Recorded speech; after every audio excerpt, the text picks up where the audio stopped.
So this is part three of what is potentially a eight-part series. I'm basically making little videos explaining what I've done over the last 5 months per location. And then the eighth video sort of just be a quick summary of it all, if I can actually summarize. Um, so in total, about £933.48 was raised. I've done a video on Kenya and Zambia, and this is now about Ghana. In Ghana, £113.67 was spent to support the community. On my Ghana volunteering trip, I was basically teaching at a school for 3 weeks. I guess the interesting thing about this placement was there wasn't really there was some guidance, but not any real clear guidance the way you'd get it in the UK on what to teach the kids and how to teach them. What I really pretty much had was this is a class where the teacher has left to go work somewhere else because this area is just a bit far out from the central area of Accra, I suppose. It's about 2-3 hours. It was about 2.5 hour journey from Accra. So the teacher is gone. The head teacher basically is now teaching that class as well as being a head teacher. So when I came in, it was just like, here you go, look after my class. This is a book with the teachings and teach them about how to tell the time or how to read temperature. And I guess I suppose one of the things that I learned in teaching was, so if anyone knows me, sort of know that I'm quite a fun, bubbly, don't sit still, full of energy kind of character.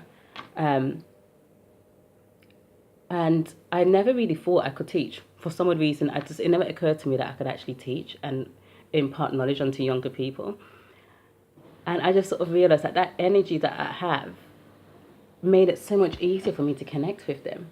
Yes, there were times when it was like, they saw me as this small teacher who they thought I was American because I spoke English and I wasn't from Ghana. And it's like, no, I'm based in the UK. But they still called me Black American. But it was just building the relationships with the kids was just amazing. Almost sort of just getting to that point where it's like, I need you to understand where your place is in this class and your place is to learn. And almost sort of picking up that ability to sort of interact with them in a fun way that made them like you, but at the same time made them listen and made them realize you would catch them out if they're not paying attention. So teaching was an amazing experience. Being creative on the spot was I guess I know I'm creative to some degree, but I never knew how creative I was on the spot working with these kids.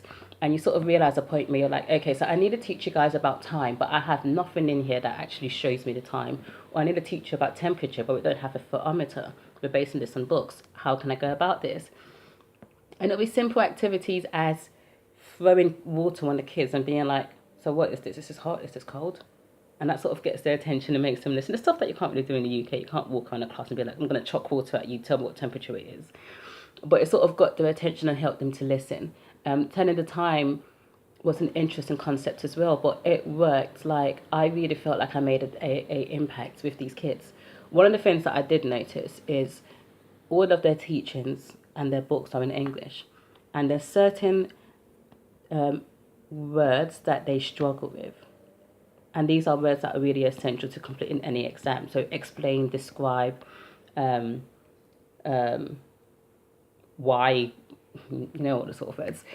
So they struggled with that. And it came to the point where, despite the fact that they were actually capable of working in groups, on the exams, a lot of them fell short because they just couldn't understand the language barrier.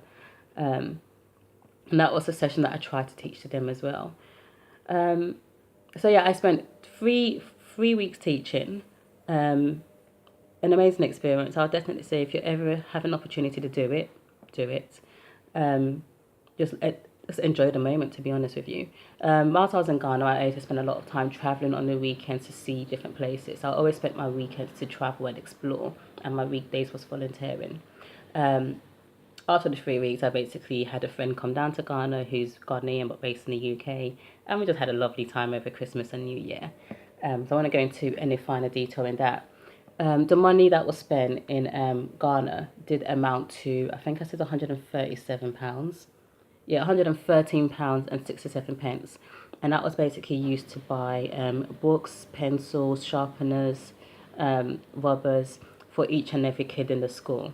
Granted, the sharpeners and the rubbers were sort of not for every kid. It was just like a small number of them, but every kid received a book, exercise book, and a pencil.